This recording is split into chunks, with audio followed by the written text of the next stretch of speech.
Ahora sí ya estoy grabando.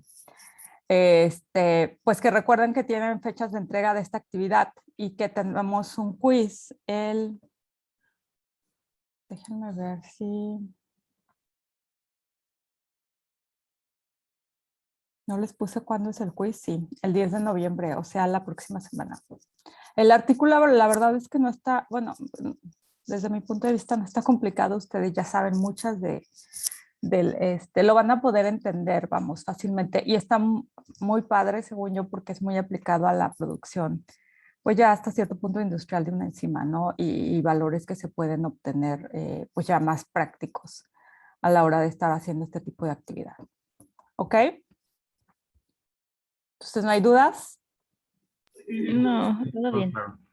Perfecto. Entonces, ahora sí, nos vamos al siguiente tema, que es, ¿dónde está la presentación? Ok, aquí está. La semana pasada, no, bueno, en la última clase, no en el examen, sino en la última clase, estuvimos hablando de lo que era inhibición enzimática, ¿no? Bueno, antes de eso, evidentemente, todo lo que fue cinética enzimática. Pero ya lo que respecta a inhibición enzimática, pues les comenté que es parte de regulación enzimática, ¿no? Esta capacidad que tienen las enzimas de poder modificar su actividad o el impacto que tienen muchos aspectos ambientales o de procesos sobre la actividad enzimática, que pueden ser impacto negativo en el sentido de que la pueden inhibir, como en el caso del módulo anterior, que fue pura inhibición. Sin embargo, que es bastante útil para la industria farmacéutica, ¿no? Dijimos que pues muchos de los medicamentos que se venden precisamente son inhibidores de muchas enzimas.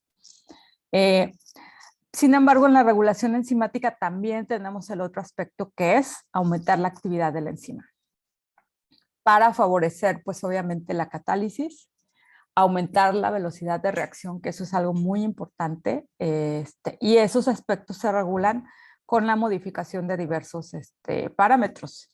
Entre ellos, esta que es el efecto del pH sobre la actividad enzimática y la temperatura especialmente. Quizás no sean los únicos, la fuerza iónica también es capaz de pues afectar la actividad enzimática, que otros, la concentración del sustrato, etcétera, ¿no? Tenemos como que muchos parámetros que pueden afectarla, pero bueno, los que estudiamos más comúnmente es primero esto, el efecto del pH en la velocidad de reacción, y ustedes lo vieron muy claramente en los artículos que estuvieron exponiendo. Muchos de ustedes precisamente mostraron las gráficas en donde se calculaba el pH óptimo o de estabilidad de la enzima, ¿no? ¿Por qué?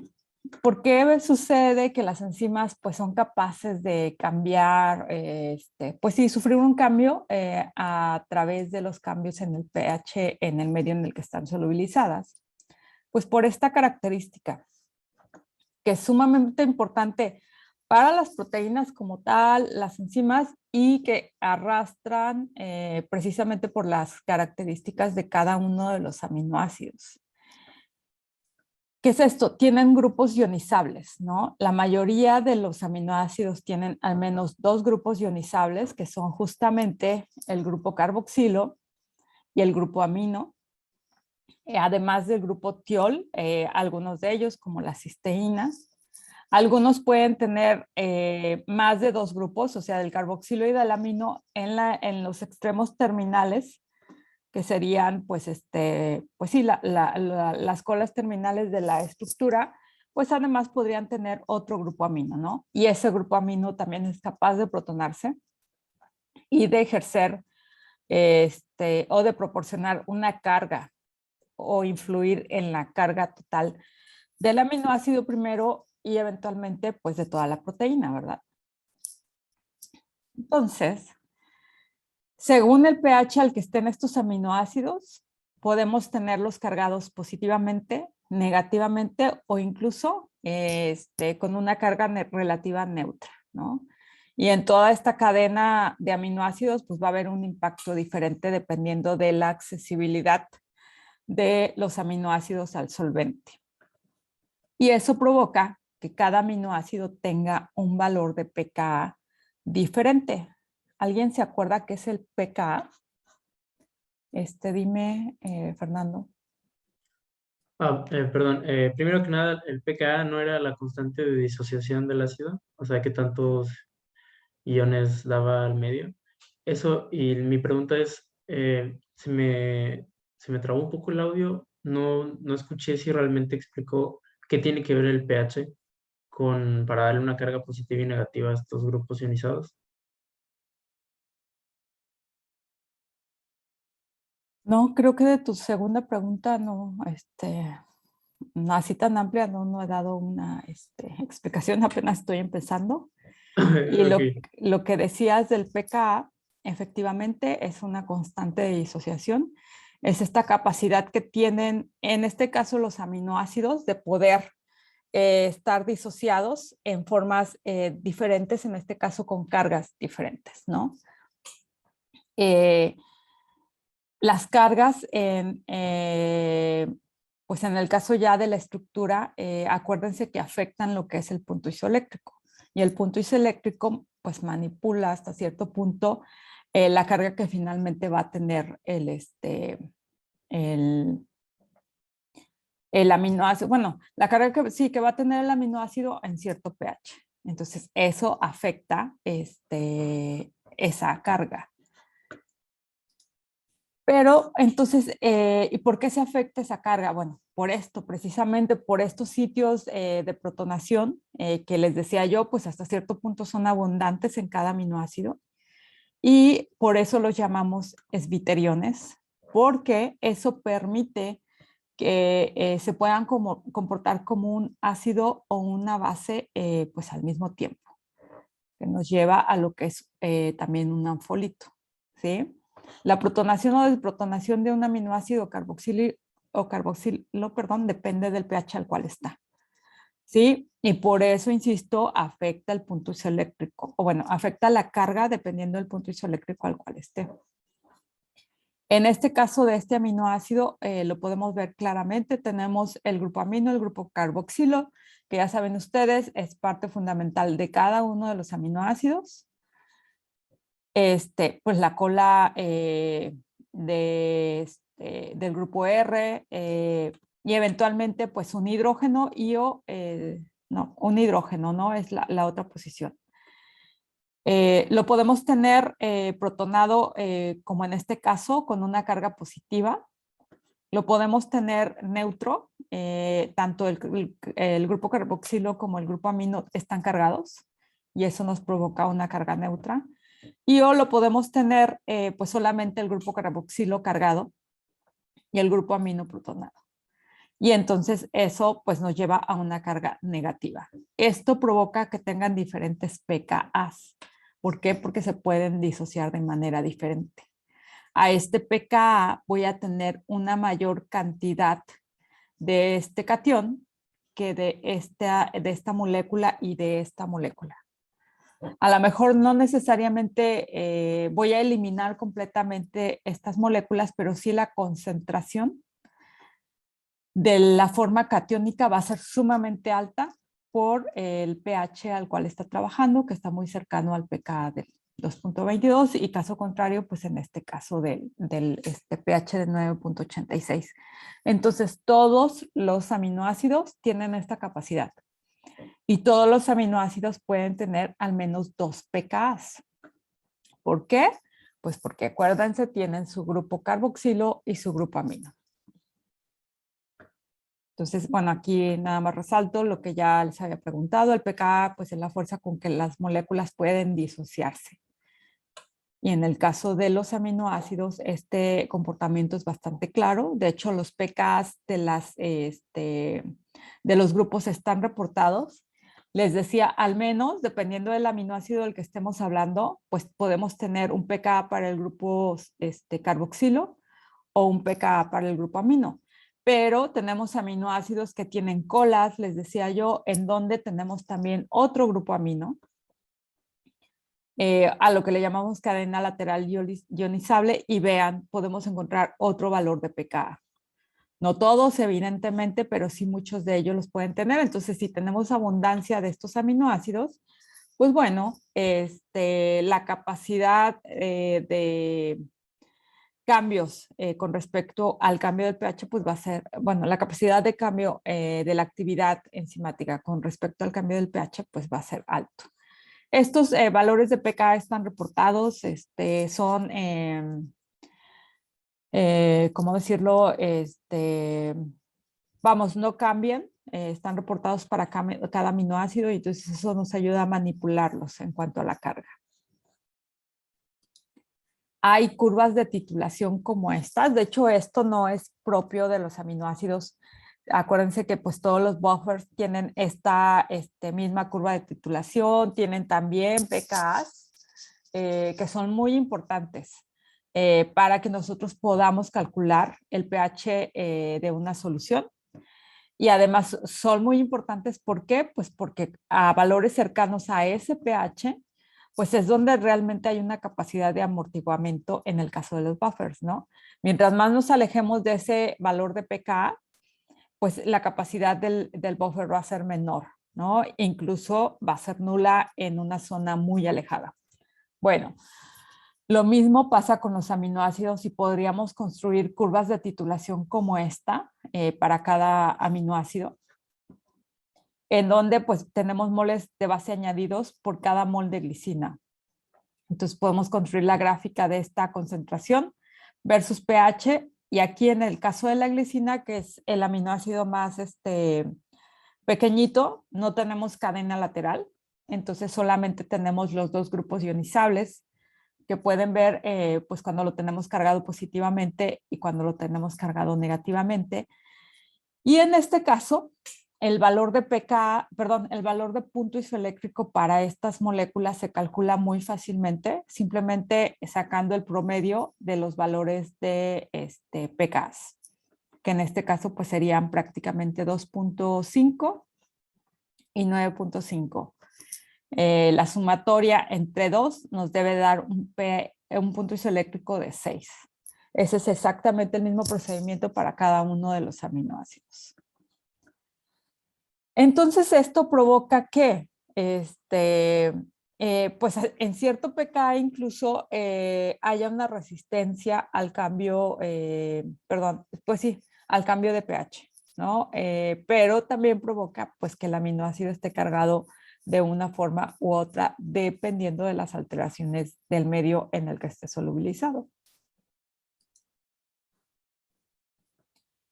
Esta parte creo que ya habíamos comentado y es muy importante. La enzima es menos soluble a un pH cercano al punto isoeléctrico, ¿no? Y pues bueno, un pH cercano al punto isoeléctrico nos está llevando prácticamente a una carga de 0 de la proteína o la enzima.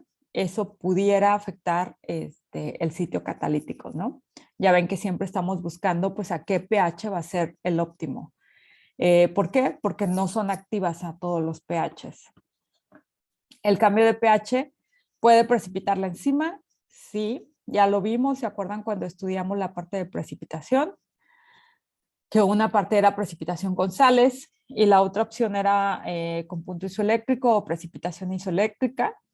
Y sí, las podemos precipitar de esa manera, entonces hay que cuidar en qué pH estamos trabajando. Y obviamente lo más importante también para conservar la actividad enzimática. Por eso estos estudios, ¿no? Y bueno, y que no se inactive la enzima, ¿no?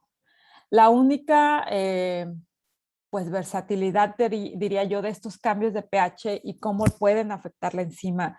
Y si en algún momento llega a suceder el caso de que se inactive porque no está a un pH óptimo, puede ser que pues esta inactivación sea reversible, ¿no? En cuanto la colocamos en un pH al cual sí tiene actividad, la enzima se repliega correctamente y podemos medir la actividad y va a estar ahí presente, ¿ok?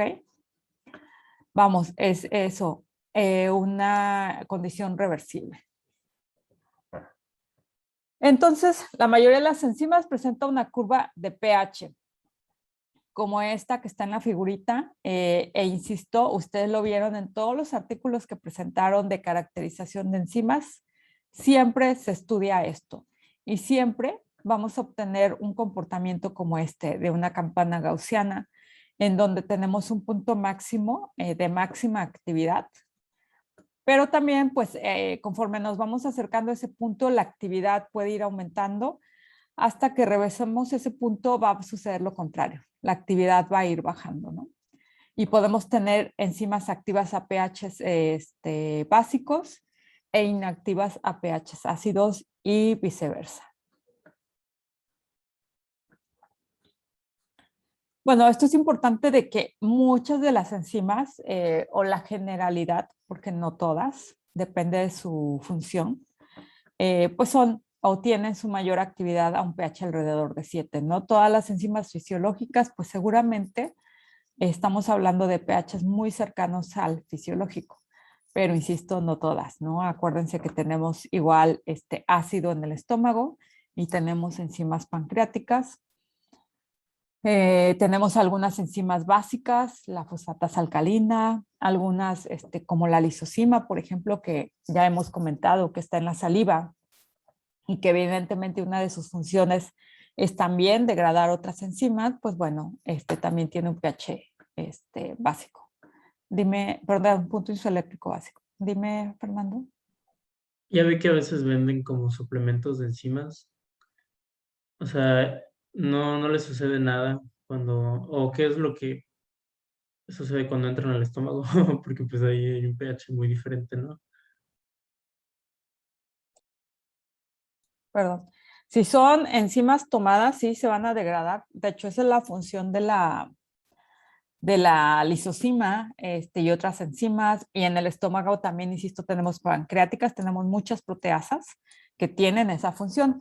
Acuérdense que pues prácticamente este asunto de tomar proteína, les digo que ustedes son muy, una generación muy de hacer ejercicio. Seguramente muchos toman proteínas. Bueno, realmente el objetivo de eso es obtener los aminoácidos. Entonces, se tienen que degradar. Y esa es la función. Pero estamos hablando de proteína como tal, no de enzimas. ¿Ok? Para la pregunta directa de lo que decía Fernando. De enzimas, pues sí necesitamos todo lo contrario, ¿no? Y por eso las protegemos. ¿Se acuerdan que les hablé o les he comentado de la pegilación, ¿no? Que es una modificación de las enzimas? Ustedes también creo que lo han revisado en los artículos. Les comenté lo que estoy haciendo aquí en Barcelona, que es precisamente probar diferentes técnicas de inmovilización de enzimas que tienen actividad antimicrobiana. Y una de ellas es una enzima.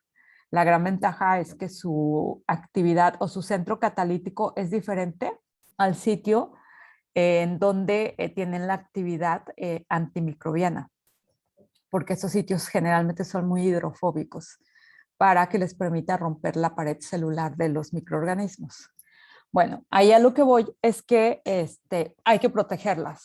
Son enzimas, entonces si entran al torrente sanguíneo o si entran pues por la vía oral, las tenemos que proteger forzosamente. También creo que ustedes expusieron al inicio del semestre, ¿no? ¿Se acuerdan del caso de la asparaginasa? No fueron ustedes, fue en bioseparaciones quizás. Pero sí, no, pero alguien sí, creo que cuando les asigné moléculas o enzimas y les pedí que revisaran propiedades básicas, una de ellas es la asparaginasa. Y la asparaginasa se utiliza muchísimo para tratamientos de quimioterapia y se vende pegilada. ¿Por qué se vende pegilada? La pegilación es una modificación que se le hace a la enzima y se le une covalentemente polietilenglicol. ¿Para qué? Para estabilizarla, para protegerla y permitirle entrar. Generalmente son inyectadas, entonces eso le permite entrar al torrente sanguíneo y mantener su actividad, aumentar su vida media y disminuir la actividad proteolítica. En cuanto entra algo ajeno al microorganismo, las células van a trabajar para tratar de eliminarlo. Entonces hay que protegerlo de eso. Entonces, en el caso de las enzimas, necesitan una protección, ¿ok? Bueno, regresando aquí a la presentación, les decía yo, algunas enzimas pueden tener, dependiendo de su actividad, un pH óptimo en el rango ácido, como el caso de las pepsinas, que se encuentran justamente en el estómago, o alcalino, como el caso de las arginasas, la fosfatasa alcalina per se y algunas otras enzimas. Pero insisto, eso depende de su función catalítica. La disminución de la actividad en ambos lados del pH óptimo, y me refiero en ambos lados pues de esta grafiquita que está aquí, pues va a provocar inestabilidad, una disminución en la actividad enzimática o una eliminación total, ¿no? De manera que ustedes están midiendo actividad enzimática y dicen, ya no está mi enzima, ya no está mi enzima, y eso les pasaba muchísimo en el laboratorio, ¿no? Cuando hacíamos esto, no es que no está la enzima activa, no esto, y el error típico es que confundían el buffer o el pH al cual debían de trabajar. Y entonces ya que se cambia el buffer, pues ya, sí está la enzima está activa, ¿no? Entonces eso es bien importante. Si les toca, pues ya en sus profesiones o cuando estén ejerciendo o estén haciendo investigación, bueno, eso es muy importante. No necesariamente la perdieron, sino no está trabajando el pH ideal. Y eso evidentemente va a afectar los parámetros cinéticos. Ya lo mencionamos cuando dijimos, pues, cómo obtenemos esos parámetros cinéticos que son completamente dependientes del pH, de la concentración de sustrato a lo que estemos trabajando, de si tenemos la presencia o no de un cofactor, ¿qué más? Bueno, al menos esos, ¿no? Entonces sí, van a afectar los parámetros cinéticos obtenidos, ¿ok? Hay dos parámetros en cuanto al pH y bueno, y también a la temperatura. Es importante que sepan que podemos tener dos parámetros. Uno es el pH de estabilidad y otro es el pH óptimo. ¿Qué me pueden decir? ¿Alguien puede imaginarse cuál es la diferencia?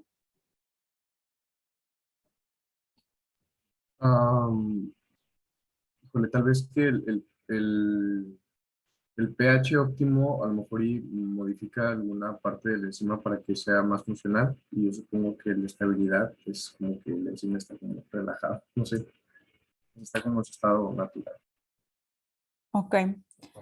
Bueno, sí, en el pH óptimo debemos suponer que la enzima está en su estructura tridimensional ideal, pues obviamente para llevar a cabo la acción catalítica.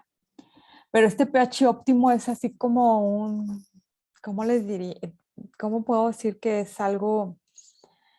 Un poco lo que pasaba, ¿se acuerdan con la solubilidad? De hecho, es una campana igual a la solubilidad de la enzima en concentraciones de sal, ¿no? Que a ciertas concentraciones vamos aumentando la solubilidad, pero llegamos a un punto crítico. Y alcanzar ese punto crítico nos puede llevar, sí, a obtener la máxima actividad enzimática en este caso, pero un segundo después de eso podemos tener todo lo contrario, ¿no? O aquí una unidad de pH más allá de eso, pues empieza la caída de la actividad enzimática. Entonces, este pH óptimo es, sí, el pH óptimo al cual se obtiene la máxima actividad, pero puede ser por un periodo de tiempo muy corto, ¿ok? En cambio, el pH de estabilidad tiene que ver con el tiempo. Podemos almacenar a lo mejor esa enzima durante largos periodos de tiempo en ese pH con una actividad muy alta, pero que no necesariamente es la más alta que pudiera alcanzar, ¿no? Pero a lo mejor es A lo mejor el pH óptimo en esta gráfica pues es justamente de estabilidad, es antes de llegar al pH óptimo, ¿ok? Dime, María Fernanda. Maestra, entonces dijo, o sea, que el pH óptimo, o sea, es ese número en específico, o sea, debido a la estructura de la enzima o puede ser por varios factores. Sí tiene que ver con la estructura de la enzima por el sitio catalítico, ¿no? Y la combinación de los aminoácidos, hablando de estructura primaria y estructura terciaria, sí, las dos son muy importantes porque esa combinación de aminoácidos nos va a dar precisamente pues esa combinación de cargas que van a ser afectadas cuando las pongamos a diferentes pHs, ¿ok?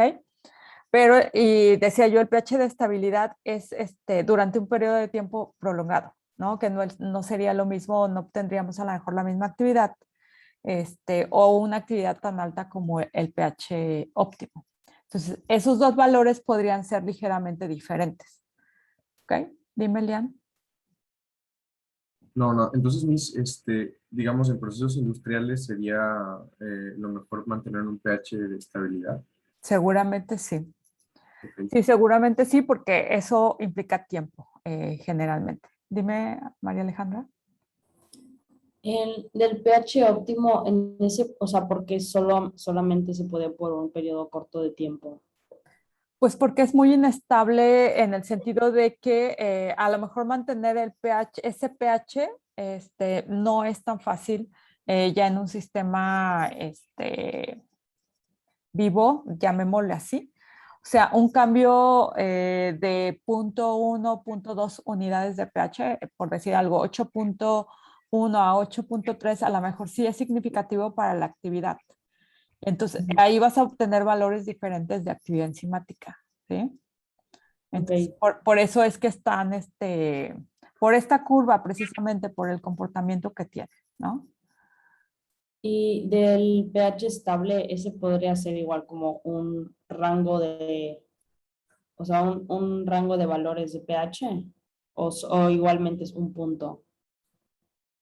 Bueno, ahí podría ser, sí, un rango en el sentido de que, mira, tienes esta curva, Ujú. ¿sí? A lo mejor el pH de estabilidad puede estar en esta parte o puede estar en esta parte, ¿sí? Ok.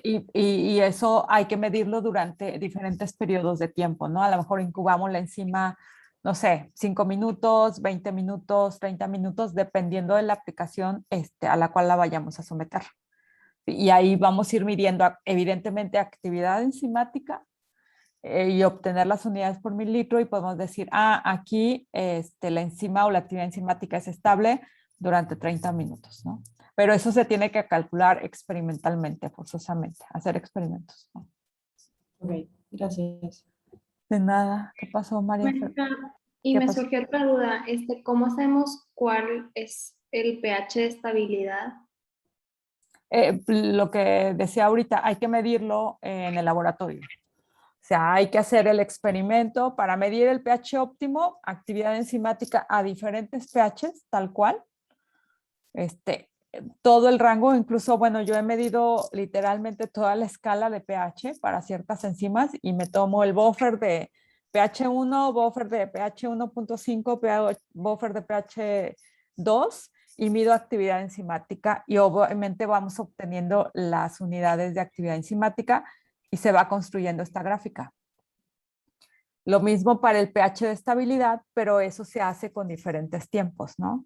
Entonces hago lo mismo, pero incubo la enzima 5 minutos a un pH de 1, después de 1.5, después de 2 y así sucesivamente, ¿no? Y lo único que mido en todo el proceso es actividad enzimática.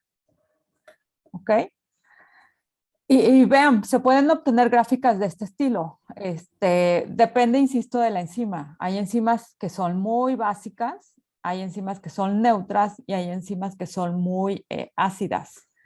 Y aquí tengo casos específicos como la pepsina, que es muy ácida, que les decía yo, eso está relacionado con la actividad catalítica, bueno, la función de esa actividad catalítica.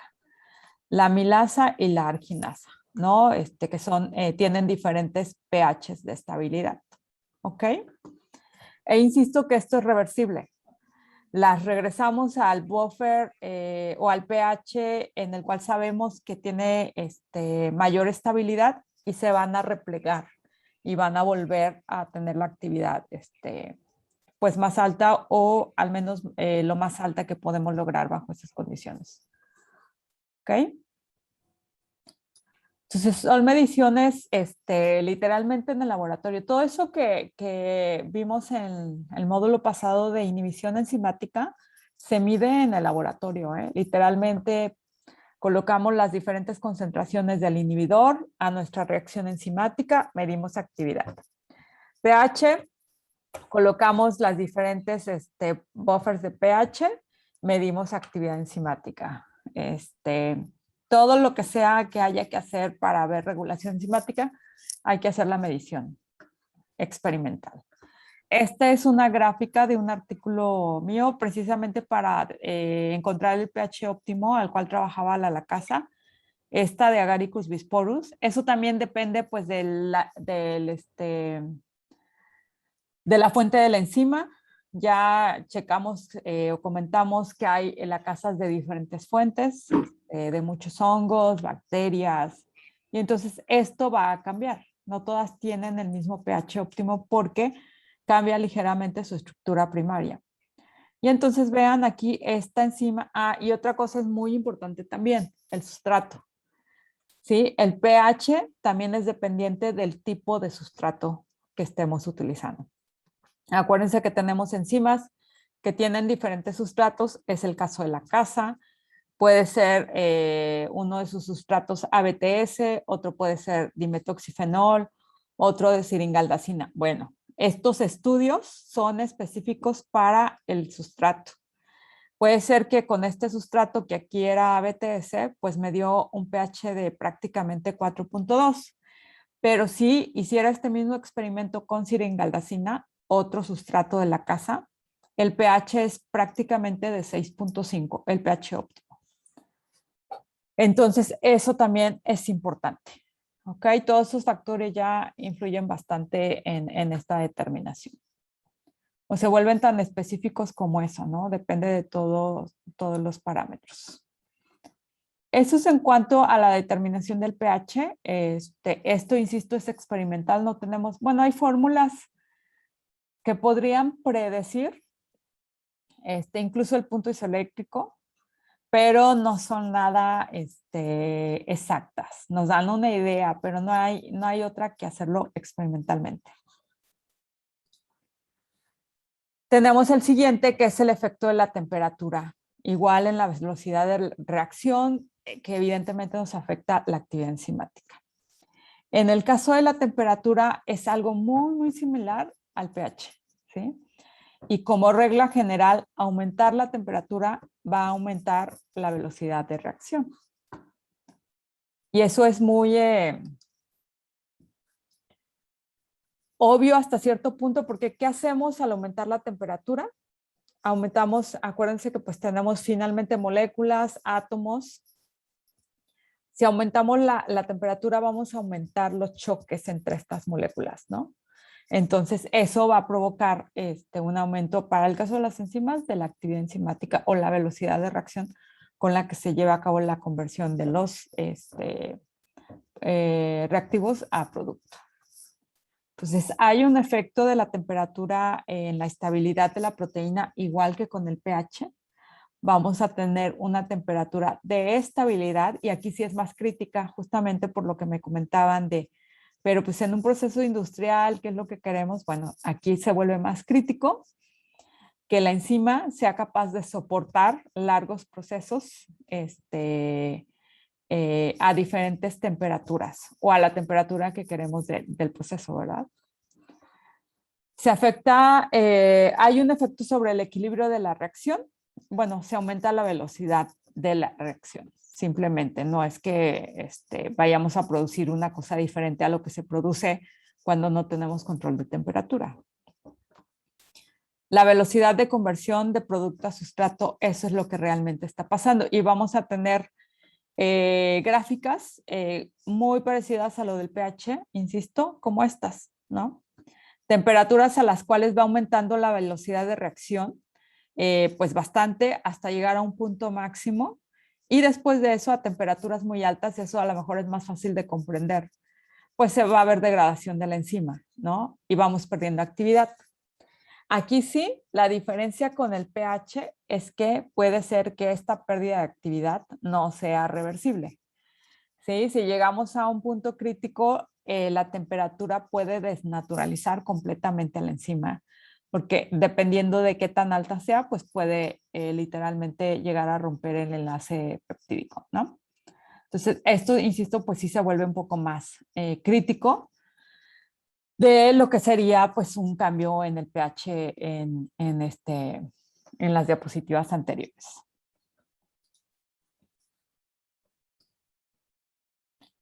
Entonces, la integridad tridimensional de la proteína es esencial para mantener la actividad enzimática, entonces hay que cuidar ese parámetro que se puede ver afectado fácilmente por el cambio de temperatura. La temperatura óptima de una enzima es un parámetro operacional. Este es muy, muy importante e insisto más para procesos industriales. Vamos a ver en la última parte del curso, bueno, pues que ya es la próxima semana prácticamente, muchos procesos son utilizando enzimas inmovilizadas, precisamente para tener la capacidad de reutilización de la enzima. Entonces, en esos procesos, esto es muy importante, mantenerlas a temperaturas óptimas y generalmente son un poquito más altas de la temperatura ambiente, ¿no? En lo general, las enzimas son más estables a temperaturas menores que las óptimas. Mismo caso de lo que estábamos hablando con el pH. Más estables, es decir, van a mantener esa actividad durante un tiempo prolongado. Mientras que a temperaturas más altas pueden desestabilizarse y eventualmente desnaturalizarse. Como regla general, prácticamente siempre a mayor temperatura, la velocidad de reacción va a ser más alta. Esa velocidad de reacción, piensen inmediatamente pues, en la linealización y piensen en que nuestra pendiente va a ir aumentando conforme vayamos aumentando la temperatura y pues eso evidentemente aumenta las unidades de actividad finales. Esta es otra gráfica, o bueno, otra representación gráfica del efecto de la temperatura sobre la actividad remanente de la enzima. Y vean cómo pues hay un cambio, ¿no? Esto es, a lo mejor aquí queda más claro a lo que llamo temperatura óptima y temperatura de estabilidad, porque aquí ya lleva pues una incubación. Y esta gráfica pues está representando eso, ¿no? Cuando tenemos la enzima incubada a diferentes tiempos, a ciertas temperaturas, vean como una incubación larga, pues, o con una incubación larga ya no es capaz de alcanzar su temperatura, perdón, su actividad máxima. Sin embargo, esta actividad puede estar ahí pues remanente durante un periodo de tiempo prolongado. En cambio, una incubación corta, más rápida, pues sí puede ayudarnos a alcanzar velocidades de reacción más alta, pero es más efímero esa actividad se puede perder más rápido, pues por toda la acción o el impacto del medio en el cual esté solubilizada la enzima. En general, esto es una regla también, incrementar la temperatura acelera las reacciones químicas. Esto que estoy hablando no es solamente para las actividades de la enzima o para las reacciones enzimáticas. Pasa exactamente lo mismo para las reacciones químicas en general. Por cada incremento de 10 grados centígrados, la velocidad de reacción se duplica. ¿Sí? Esto a lo mejor lo pueden ver mucho con otro tipo de reacciones, insisto, en los que tengan moléculas químicas, digo, todas son moléculas químicas, ¿verdad? Pero digamos que no sean biomoléculas como enzimas, por ejemplo. ¿Cómo estudiamos el efecto de la temperatura? Ya les dije, es un parámetro operacional. Siempre que estemos caracterizando una enzima hay que medirlo, porque eso nos va a permitir trabajar o no con ella durante un proceso y o conocer o no cómo pues, va a ser estable esa actividad durante la reacción. De hecho, yo ahorita lo estoy haciendo para una ribonucleasa, precisamente porque sí hay una afectación bastante significativa de la actividad enzimática a temperatura ambiente versus la actividad enzimática, por ejemplo, a 37 grados. O sea, al final tengo que trabajar a 37 grados para poder obtener, pues sí, velocidades de reacción más altas, ¿sí? Entonces, es un parámetro que hay que estudiar. Existen muchas formas o muchos modelos para estudiar la velocidad de reacciones o el impacto de la temperatura en la velocidad de las reacciones, les decía yo, químicas o enzimáticas. Uno de ellos precisamente es justo el, ay, se me fue el nombre. Pero vamos, tiene que ver con los choques entre las, déjenme avanzar porque aquí está el factor de frecuencia, sí, pero es la otra teoría para estudiar sobre todo para reacciones químicas, a ver si ahorita me acuerdo, pero es una teoría que literalmente lo que está haciendo es evaluar eso, qué tan rápido van a chocar las moléculas conforme vayamos aumentando la temperatura. Hay diferentes modelos, está la ecuación de Eyring también para evaluar el efecto de la temperatura sobre la velocidad de reacción. Sin embargo, la que utilizamos siempre, porque es bastante simple, se adapta muy fácilmente para la actividad enzimática. Y en el laboratorio, pues vamos, es relativamente fácil de obtener los parámetros que necesitamos para poder resolver esta ecuación, es la ecuación de Arrhenius.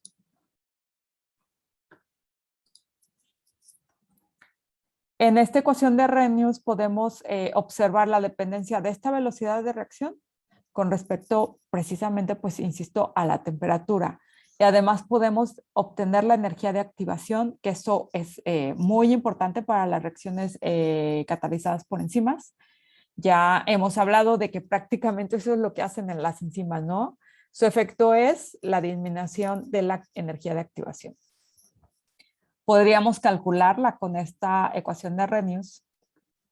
Y además, pues podemos conocer esto que se llama factor de frecuencia, que en esta ecuación está representado por A, o constante de Arrhenius, que justamente aquí está, la teoría de las colisiones. Lo que hace un rato se me olvidaba, ¿cuál es la otra teoría? La teoría de las colisiones es otra de los modelos que se utilizan para estudiar el efecto de la temperatura sobre la velocidad de reacción, además de la ecuación de Eyring. Y les decía yo, esta la ecuación de Arrhenius. Y miren también esto, es la frecuencia de choques de las moléculas, ¿no? Conforme vamos aumentando la temperatura. Esta velocidad se incrementa de forma exponencial con los incrementos en temperatura. Y un valor bajo de la energía de activación va a corresponder a un incremento en la velocidad de reacción. ¿Por qué? Pues superamos esa barrera de la energía de activación bastante rápido, o al menos más rápido de lo que sería a una temperatura ambiente, ¿no? O a una temperatura más baja.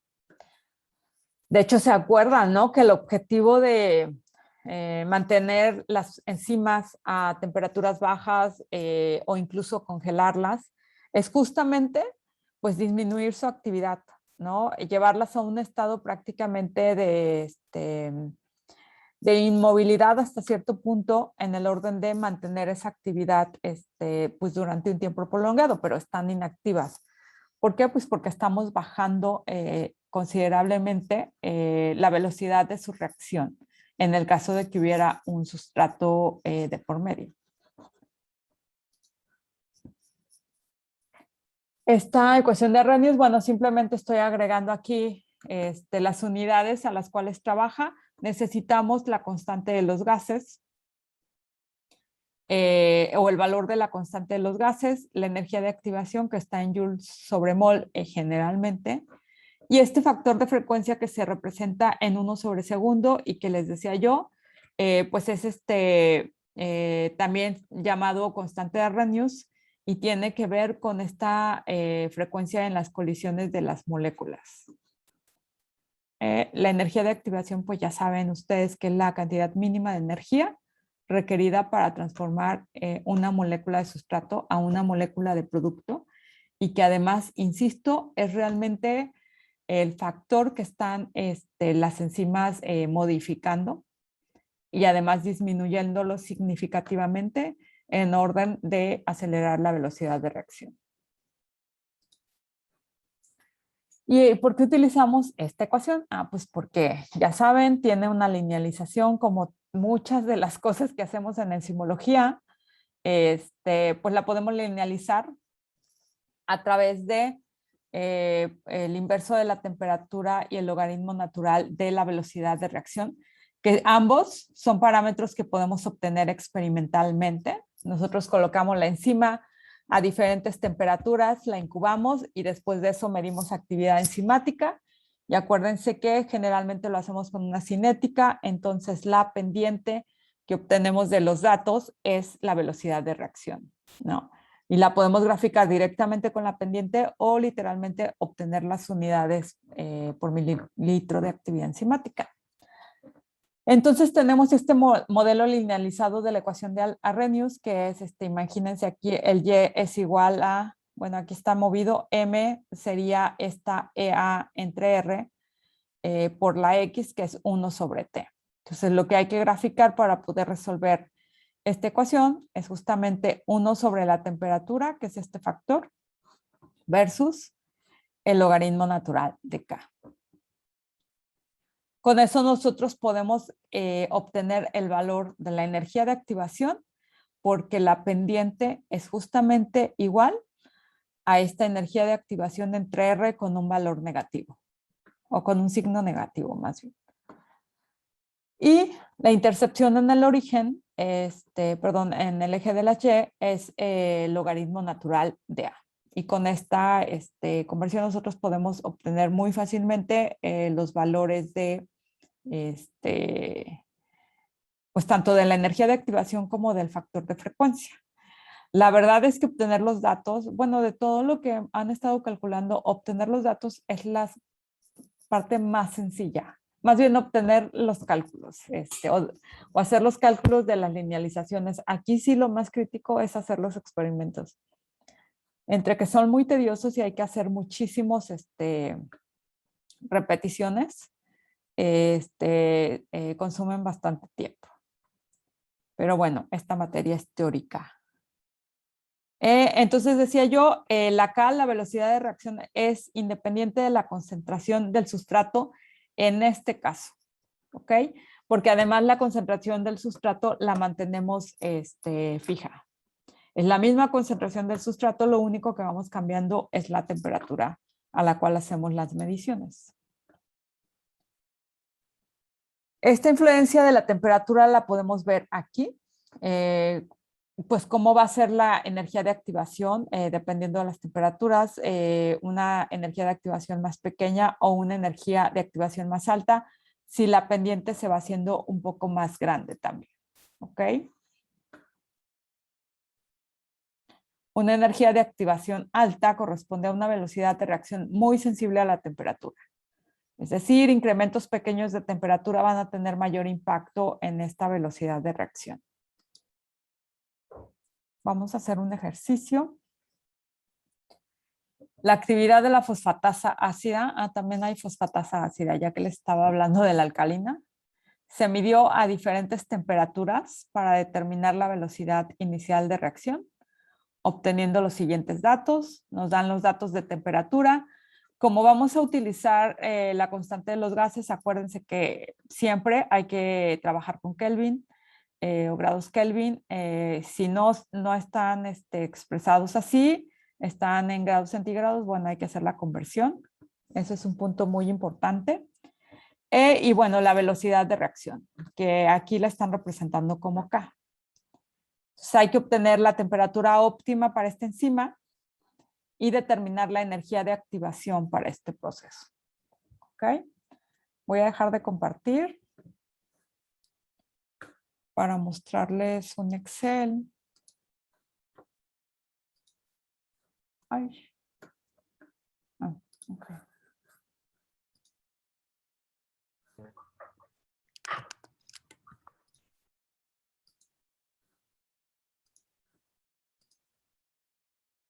Un segundo, ¿eh?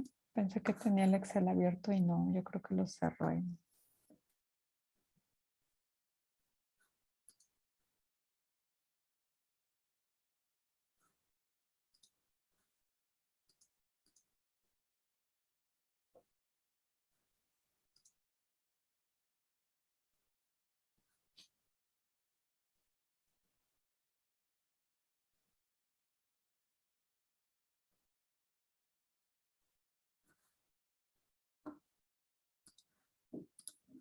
Según yo estaba preparada y no, quién sabe dónde lo puse.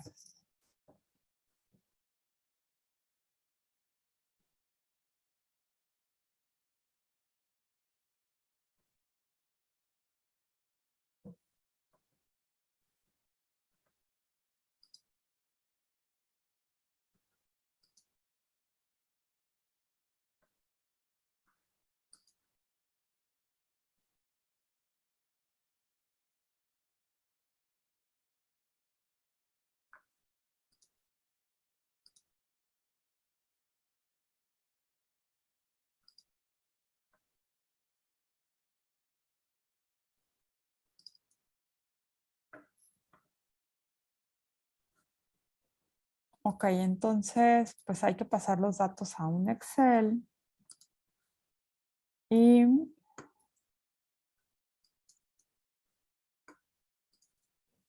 ya está.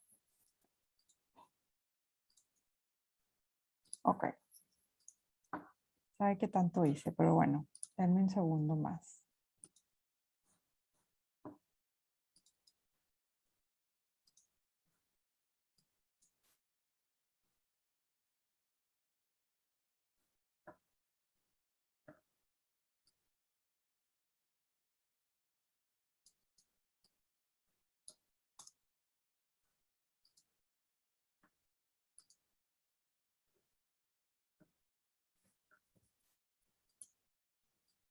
Ya, listo, aquí está.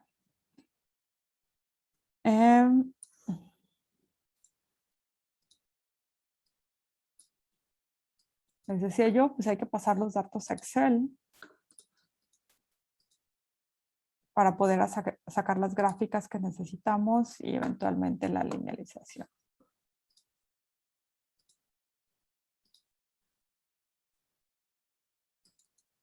Ok, aquí están ya. Entonces son estos datos, les decía yo, ya están en Kelvin, entonces pues simplemente hay que hacer la linealización de acuerdo a lo que nos dice la ecuación, que la voy a poner aquí.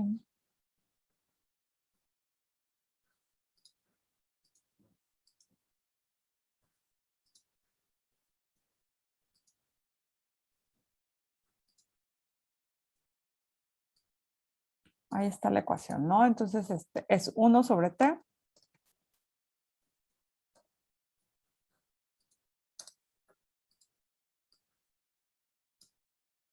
Y el logaritmo natural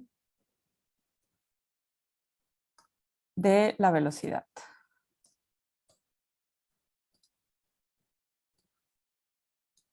Ahí tenemos ya los datos. Una forma de que veamos rápidamente la temperatura óptima, bueno, es simplemente haciendo la gráfica de los datos originales. Y vamos a obtener pues esa campana gaussiana que les he estado mostrando, o similar a una campana gaussiana.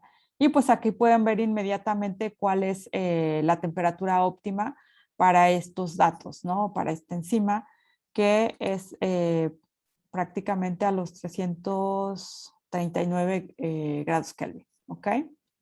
Entonces, la primera respuesta es esta, 339 grados Kelvin. Después de esto, pues ya tenemos las linealizaciones, nos está preguntando la energía de activación, pues hay que hacer la gráfica de la linealización para obtener la ecuación.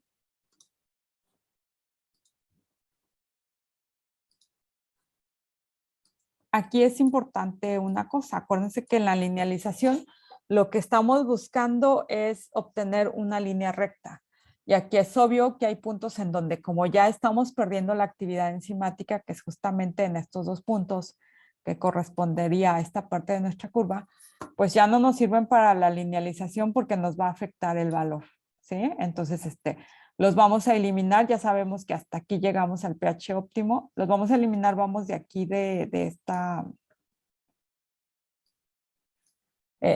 determinación, ¿ok? Y entonces ahora sí calculamos la ecuación lineal, que ya se la saben, el mismo proceso que hemos seguido durante muchos de los ejercicios.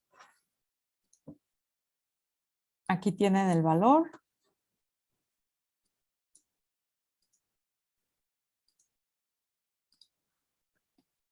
Menos 8,226.4 para la pendiente.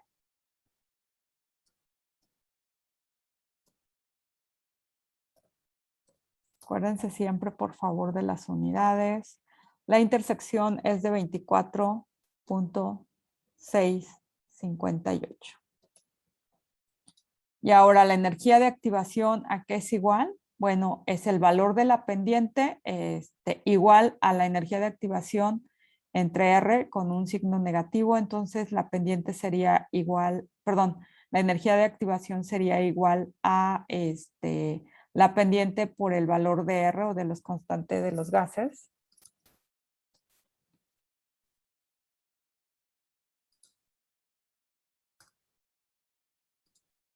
Bueno, y aquí me está faltando justamente el signo negativo, ¿verdad? Que tiene la ecuación.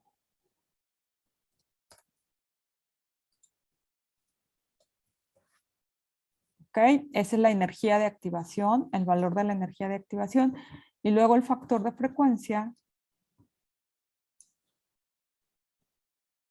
es el logaritmo natural de A. Bueno, la intersección es el logaritmo natural de A, entonces esto es, sacamos el exponente, ¿no? Ahí.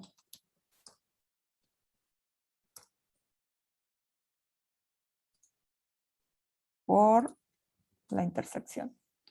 Y ahí tenemos el factor de frecuencia, ¿sí? Que realmente no lo está pidiendo el ejercicio, pero pues es importante, ya tenemos todos los datos y así lo podemos obtener.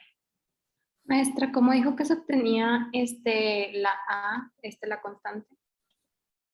Esta es, acuérdense, está aquí lo que sería B es igual al logaritmo natural de A. O sea, este valor 24.685 es igual al logaritmo natural de A y para poder eliminar un logaritmo natural tenemos que elevarlo a la potencia, lo que sería E igual a 5. E a al valor de la intersección, que en este caso es 24.658. ¿Sí me expliqué? Vamos, es la función contraria, ¿no? Al logaritmo natural. ¿Ok? Está bastante sencillo. Es prácticamente lo mismo que hemos hecho con todo. Aquí, pues nada más hay que entender bien la fórmula. Acuérdense que esto es, no sé si puedo escribir así. Esto es igual, creo que no. Bueno.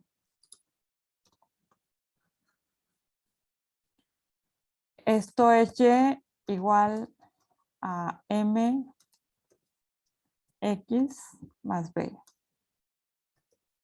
Entonces es bien importante que imaginen estas fórmulas tratando de acomodar esta representación de la ecuación lineal para todos los casos.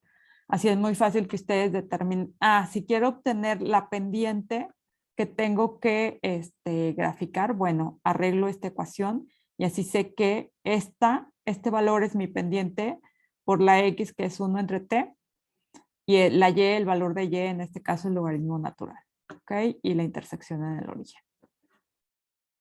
Hay que tratar de entender, vamos, esa parte para que sea más fácil. ¿Alguna Doctora, pregunta? Dime. La frecuencia sí está en unidades de velocidad.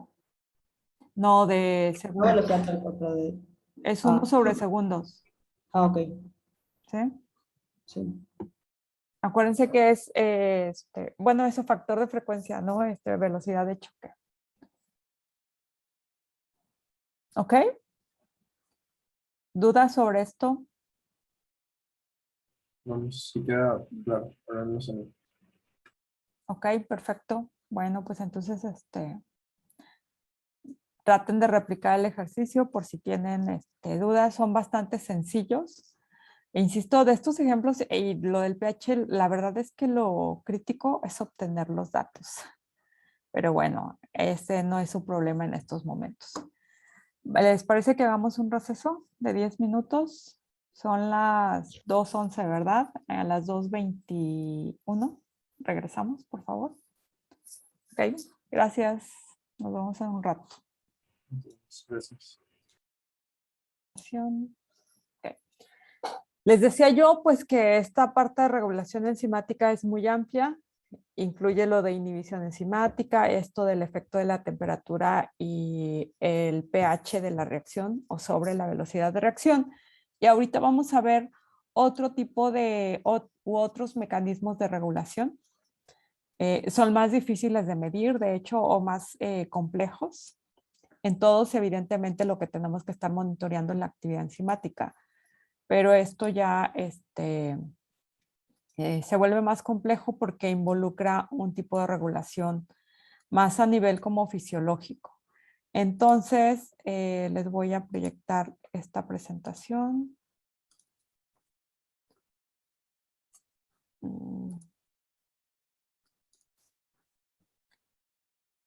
Le llamo regulación del metabolismo porque ya, insisto, tiene que ver con algo más fisiológico.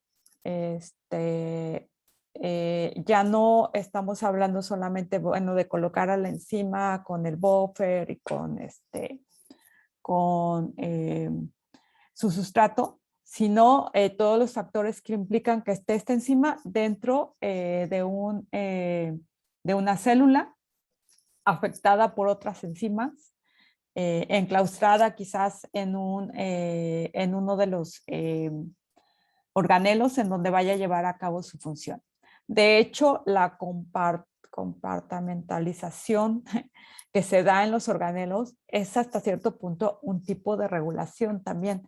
Quizás en algún libro pudieran llegar a leer algo sobre eso, en el sentido de que pues están separados, ¿no?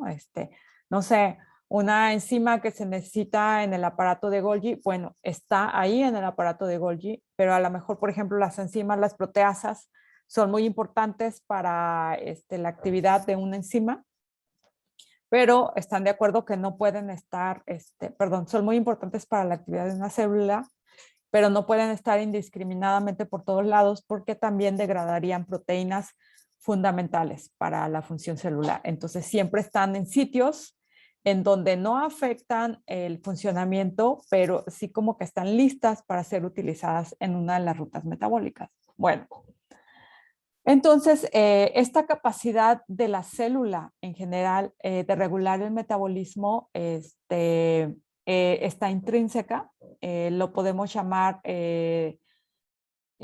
o se llama generalmente homeostasis, que es esa capacidad justamente de la célula de poder equilibrar todos sus factores y mantener o sobreponerse a los cambios que haya externos.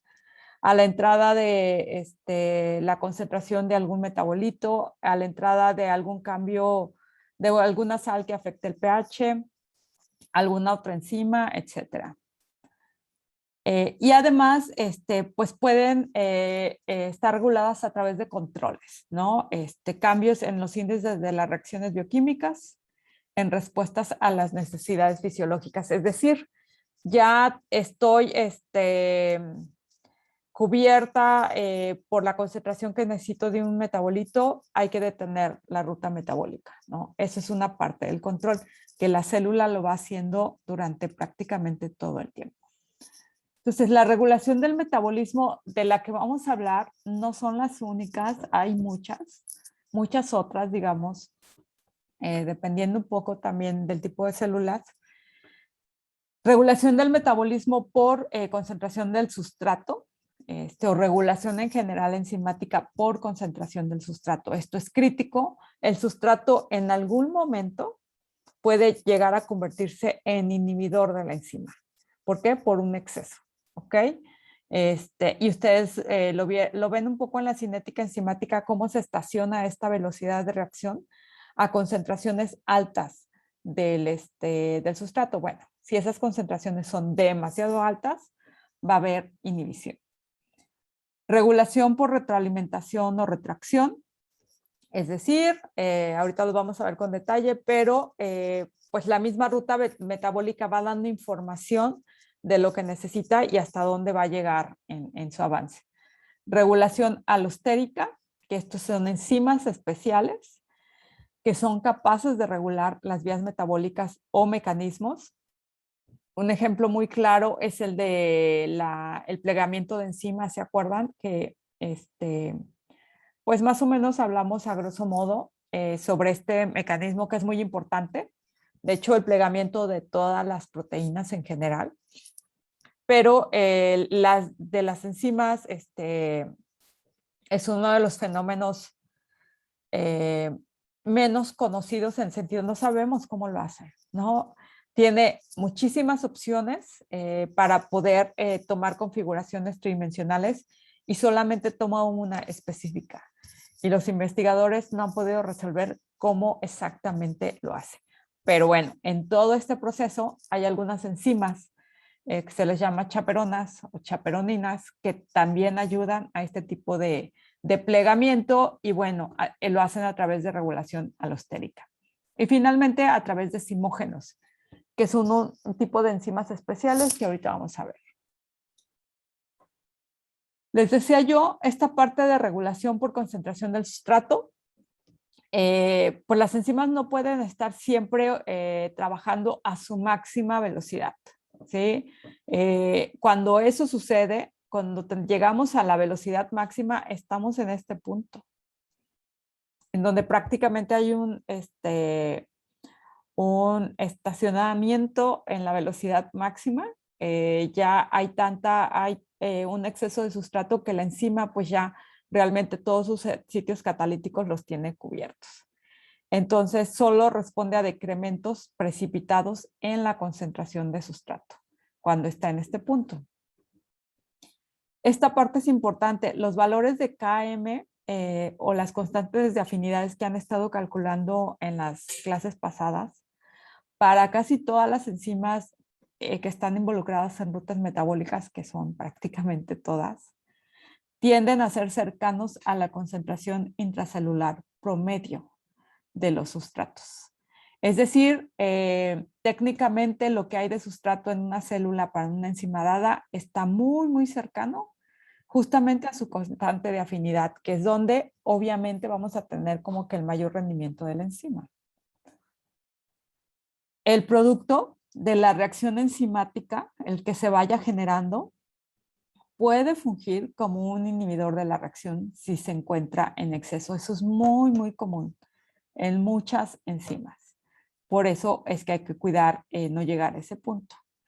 De manera natural en las células se puede llegar a ese punto y es como una alerta para la célula de, oye, ya tienes un exceso de este producto, ya no necesitamos más porque va a haber un descontrol y entonces a lo mejor pues va a haber un desequilibrio, ¿no?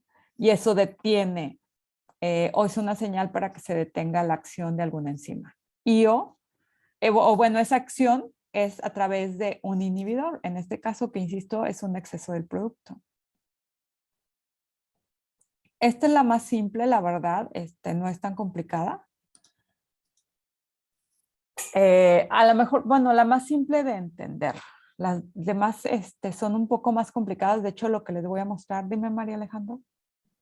En esta primera que vimos, la de concentración de sustrato, o sea, cuando dice que las enzimas no pueden operar a su tasa máxima, eso, o sea, cuando ya llegaron a la tasa máxima, ahí es cuando ya funciona como inhibidor el sustrato.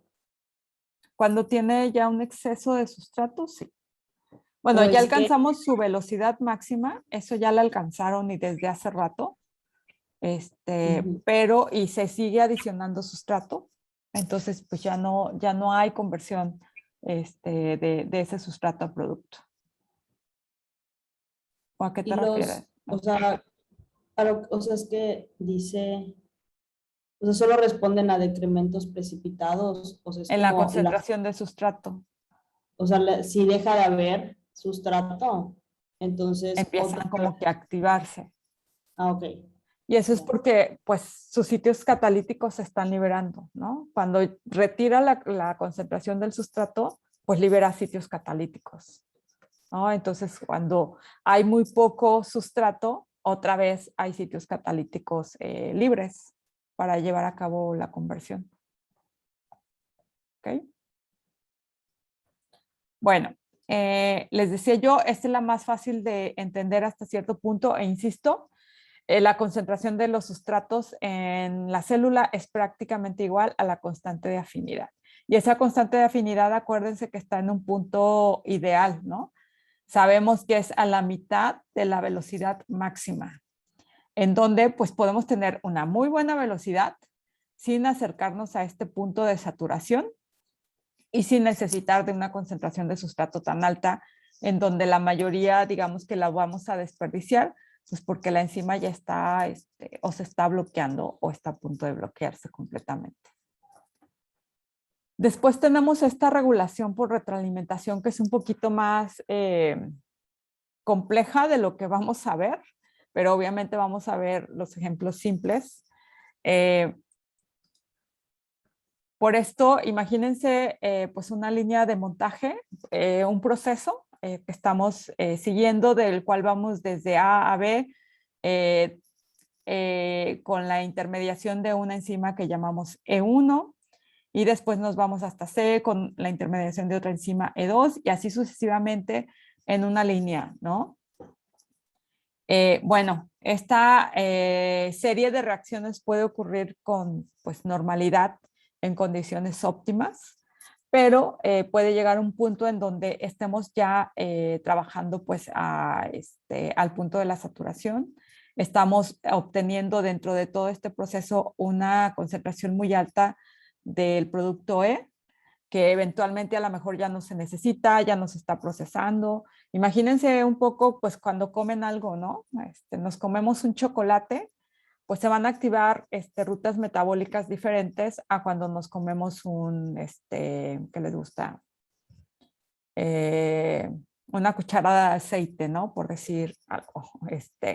O cuando nos comemos una hamburguesa, cuando comemos carne, por ejemplo, ¿no? Entonces, pues durante ese proceso de digestión de ese alimento en particular, pues vamos a necesitar diferentes rutas. Pero pues va a llegar un momento en que ya digerimos ese alimento específicamente y pues necesitamos detener el asunto porque ya no está entrando nada a nuestra ruta. ¿Cuándo sucede eso? Pues ya tenemos un exceso del producto de esa reacción y entonces ese exceso de producto en esta ruta se vuelve bueno, aquí literalmente se le llama efector. Es una molécula, efector se le llama a toda molécula que inhibe la reacción o a la enzima, pero no en el sitio catalítico, ¿no? No tiene una relación estructural con el sitio catalítico.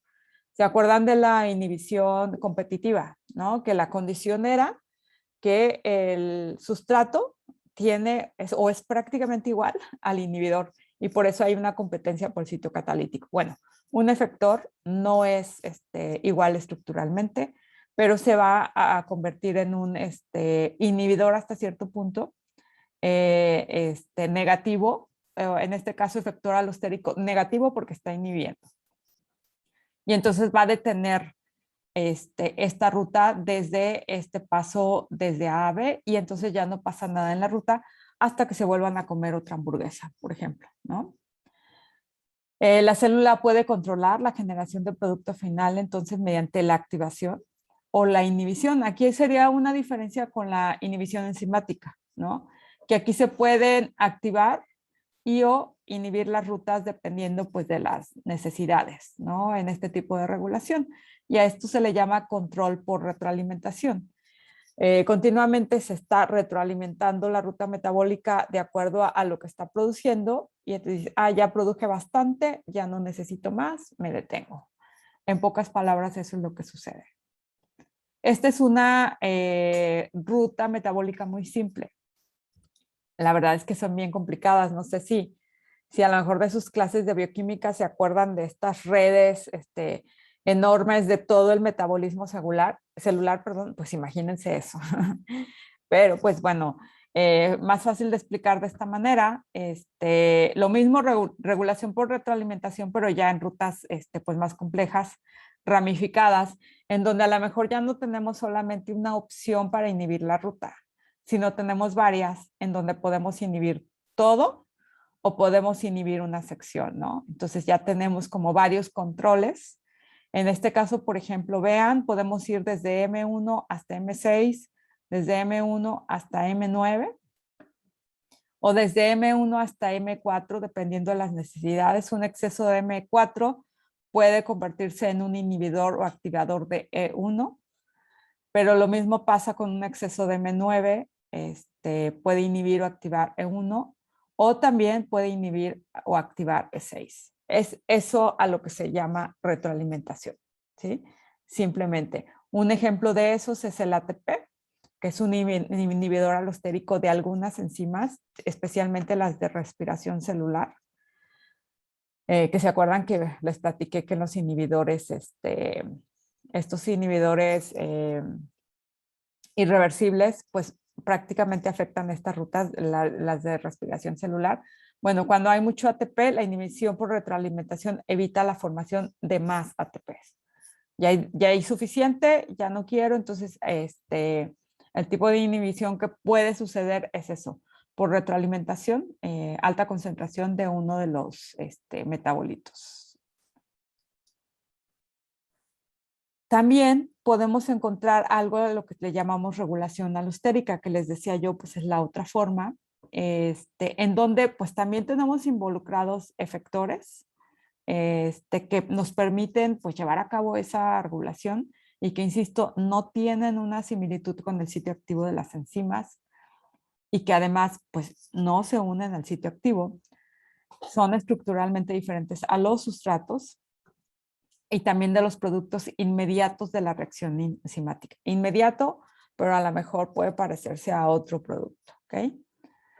Muchas enzimas controladas por este tipo de mecanismo no muestran un comportamiento cinético típico y es como nos damos cuenta de que hay una regulación o una enzima alostérica.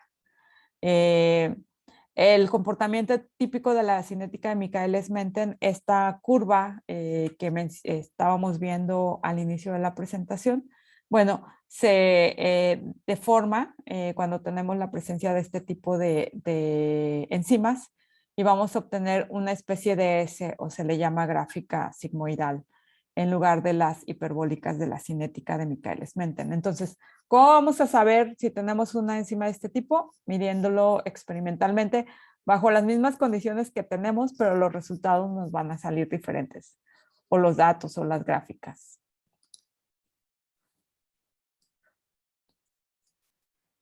Otro aspecto muy importante de estas enzimas regulatorias es que una condición es que sean oligoméricas. Es decir, tenemos varias cadenas, ¿se acuerdan? Forzosamente tenemos una estructura cuaternaria, ¿sí? De 2 o más cadenas oligoméricas. Y esas cadenas oligoméricas pueden ser exactamente iguales, o ya puede haber variaciones entre esas cadenas dependiendo del uso de esa enzima alostérica. Entonces, insisto, poseen forzosamente estructura cuaternaria. Bueno, esto es hasta cierto punto obvio. Los organismos han evolucionado a un tipo de control que satisface las necesidades de regulación del metabolismo, sí. Pues muchas de estas modificaciones enzimáticas son para esto, para regular precisamente el metabolismo. Bueno, esto que de alguna manera ya se los dije, el término alostérico significa otra estructura. Por eso les decía yo, no es una estructura igual al sustrato, ni tampoco necesariamente al producto inmediato de la reacción. Por eso se le llama precisamente alostérico. Cabe resaltar que las moléculas reguladoras no tienen que parecerse al sustrato o al producto directo de la enzima, a diferencia de la inhibición, y me estoy refiriendo prácticamente a la inhibición competitiva. ¿Okay? Y también otra característica es que no necesariamente siempre van a inactivar a la enzima, en algunas ocasiones la van a activar, que es la diferencia con la inhibición enzimática. Otra característica de las enzimas alostéricas, tienen varios sitios activos. ¿Por qué? Pues porque tienen varias cadenas oligoméricas, ¿no? Entonces imagínense que en vez de tener un solo sitio en una de las cadenas, pues si ya tenemos 8, vamos a tener 8 sitios catalíticos y esto se vuelve un poco más complejo de lo que era al principio. 2 o más subunidades pueden existir en 2 o más estados conformacionales. ¿Qué significa eso? Que pueden estar activas o no activas. De hecho, le llamamos en estado relajado o en estado tenso. Estos modelos ya son mucho más complejos. Ahorita estamos viendo una molécula de una enzima, ¿verdad? Pero imagínense que tenemos una serie de enzimas que además cada enzima pues tiene estas cadenas oligoméricas y que se conforman o se comportan de manera diferente de acuerdo a las necesidades del metabolismo celular. Cada estado conformacional tiene entonces diferente actividad catalítica. Y este ejemplo es el típico de este tipo de enzimas alostéricas, que es la aspartato carbomil transferasa o ATCasa.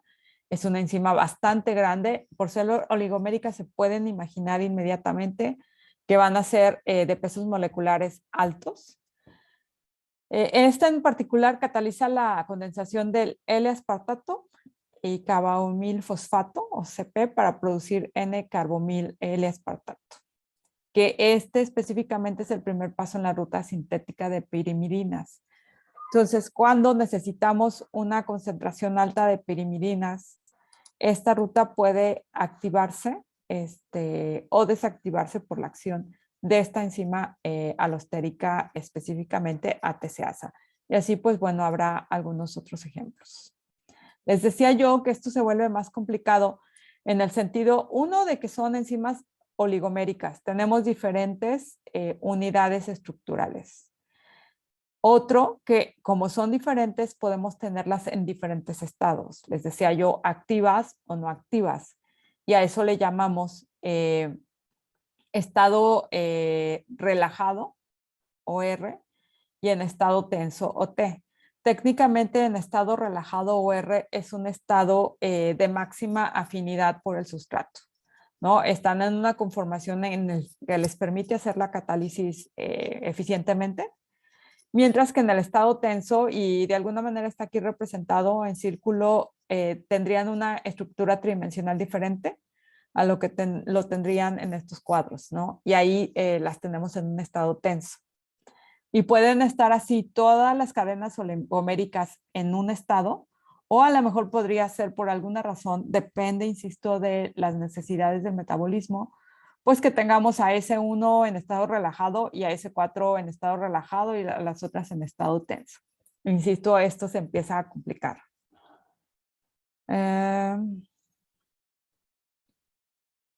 Bueno, y estos estados cambian cuando uno de los inhibidores alostéricos se une al sitio activo de la enzima, ¿no?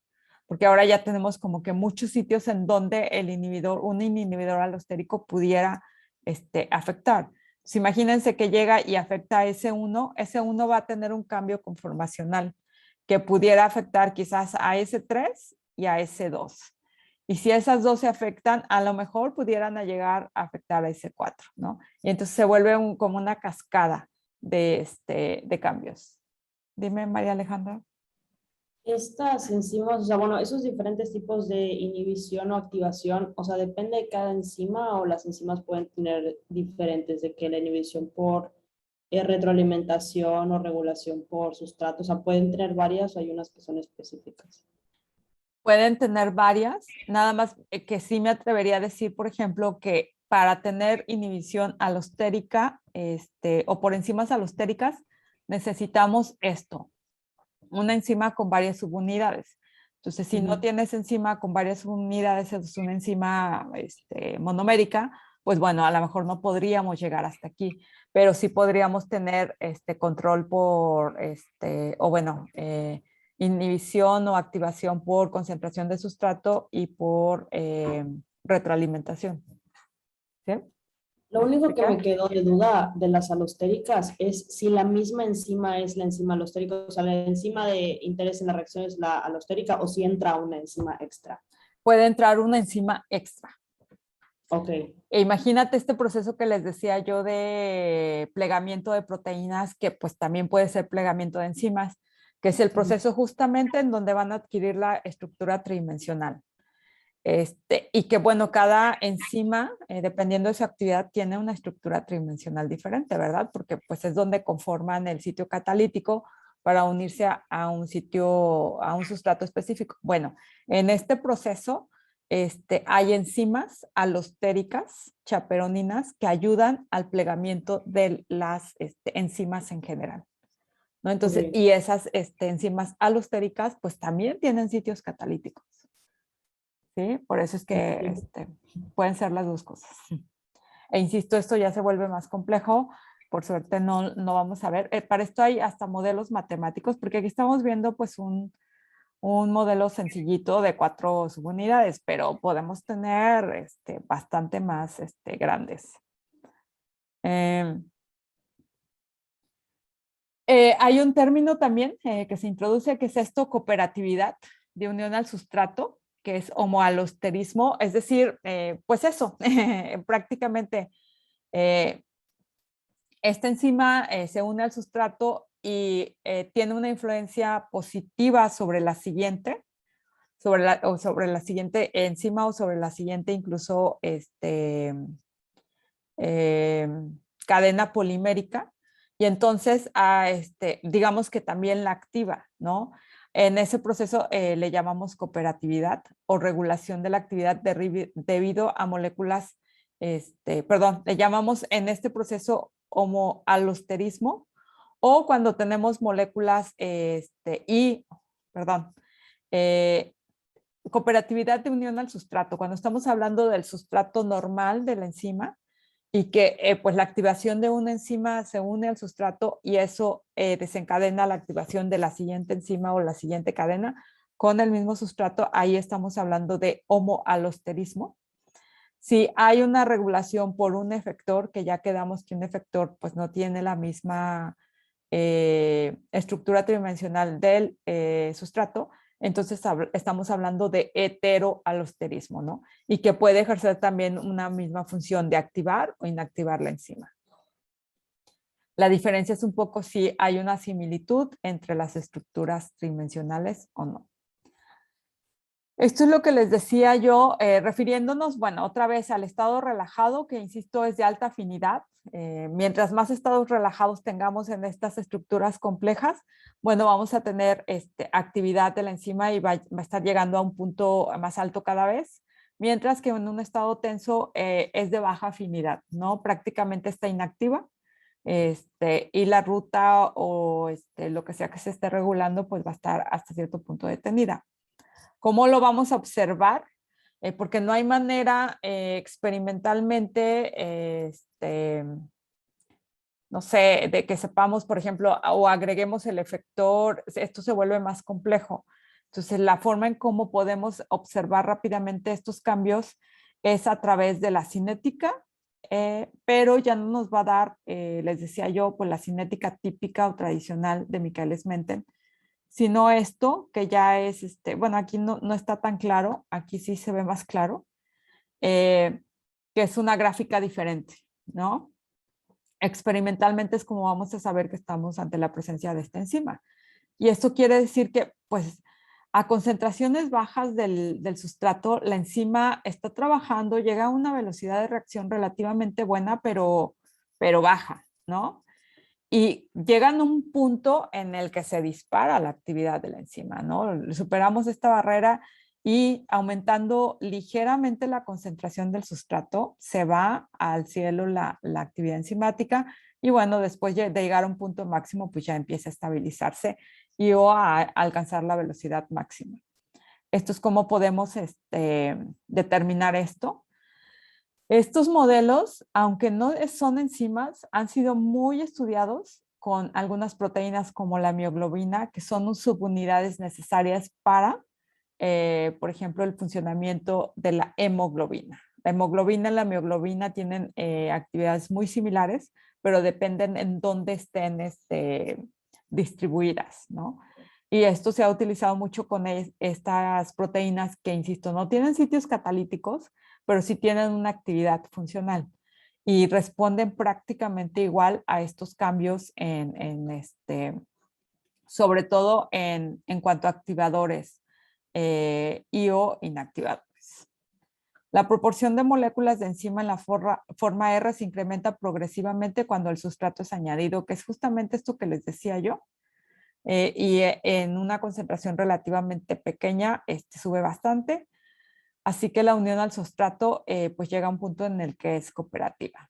Y aquí lo pueden ver, pues cuando no tenemos el efecto de la enzima alostérica, tenemos pues una unión no cooperativa, y cuando lo tenemos, pues tenemos esta gráfica de unión cooperativa.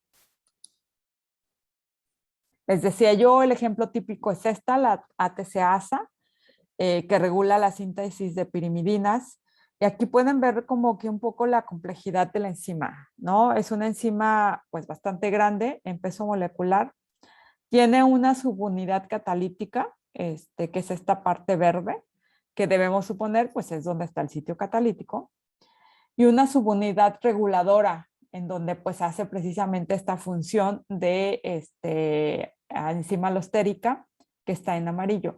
Y además tiene dominios de zinc y bueno, le llaman dominio alostérico, finalmente está en esta parte de la subunidad reguladora que es alostérica.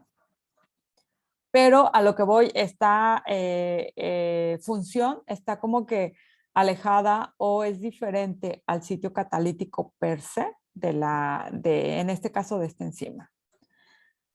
Se activa con una alta concentración de ATP, indica abundancia de purinas y un estado celular con abundante energía, por lo que se necesitan pirimidinas, ¿no? Y entonces que activa la enzima, entonces desencadena la síntesis de ADN y ARN, y así es como se va regulando si se produce o no pues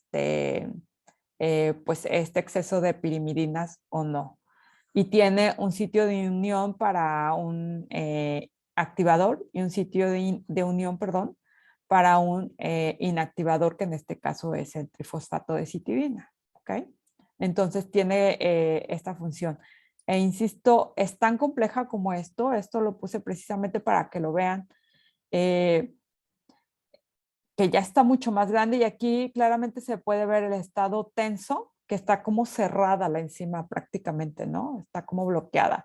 Y en su estado relajado o de máxima actividad, como que se abre, ¿no? Y entonces eso va a permitir pues que haga su función catalítica y regulatoria también. Les decía yo, las subunidades son diferentes, eso es muy importante. Y vean, con subunidades catalíticas en rojo, o sea, sitios de unión al sustrato, subunidades reguladoras en azul, sitios de unión al ATP y CTP en verde, ¿no? Entonces estamos hablando de sitios diferentes.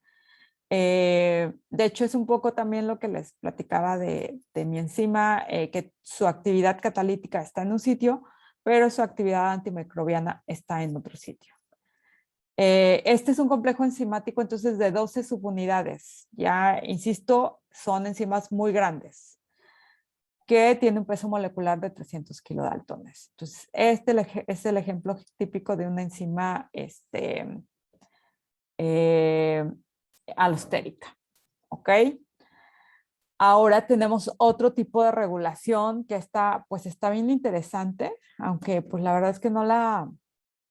Bueno, ya es a nivel metabólico. Estudiarla en laboratorio es un poco más complejo. Son los simógenos. ¿Qué son los simógenos? ¿Habían escuchado sobre los simógenos? Según yo eran como preenzimas que estaban inactivadas y se activaban bajo ciertas condiciones, ¿no?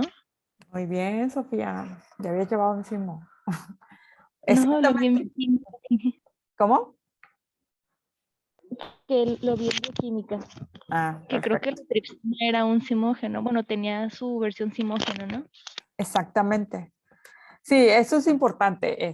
Sí son enzimas precursoras. Bueno, llamémoslos así como dice aquí, precursores inactivos. No están, no es la enzima como tal. Sí tiene una modificación estructural que se encuentra en esa forma inactiva hasta que no se utilice, ¿no? Entonces, ¿cómo se activa? O cómo toma esta forma activa, pues precisamente rompiendo uno o más enlaces peptídicos. Es decir, imagínense a la enzima en su cadena primaria y en su forma de simógeno esa cadena primaria es más larga. Para poder activarse tiene que romper una parte de esa cadena, un número de aminoácidos para poder activarse y eso le permita obtener su estructura tridimensional. Es muy importante este tipo de regulación en el sentido de que estas enzimas son degradativas, generalmente, ¿no? Entonces les decía yo, este tipo de enzimas pues no puede estar en cualquier lado. Las proteasas no pueden estar en cualquier lado, ¿no? ¿Por qué? Pues porque degradan precisamente enzimas o proteínas. Entonces, si necesitamos actividad catalítica, no podemos tener presencia de una enzima que la vaya a degradar. Entonces, un simógeno también se puede llamar proenzima, es un precursor inactivo de una enzima. Que al contrario del control alostérico, este control sí todo el tiempo se está moviendo, ¿no? De acuerdo a todo lo que vimos, regulación por concentración del sustrato, la parte esta de retroalimentación, si hay un exceso de un producto, o de una enzima en particular, bueno, puede inhibirse o activarse la ruta. Aquí, la activación de este tipo de simógenos ocurre una sola vez. Una vez que se activó, hace su función y se degrada. ¿Ok? Esto sí, de alguna manera, pues los perdemos después de activarlos. Y sí, como decía Sofía, los ejemplos típicos son estos. Precisamente de rutas metabólicas que se llevan a cabo en el estómago. No se espanten, eso no lo van a hacer. Que se llevan a cabo en el estómago, en algunos casos en el intestino, en donde tenemos condiciones, primero, pues muy extremas de pH. Y segundo, en donde, insisto, pues tenemos, debe de haber degradación, ¿no? Son enzimas degradativas. Un ejemplo es la tripsina. El simógeno de la tripsina es el tripsinógeno, que una vez que se activa, insisto, hay una ruptura de la cadena, se convierte en tripsina. Otros casos son la elastasa, que su precursor es la proelastasa.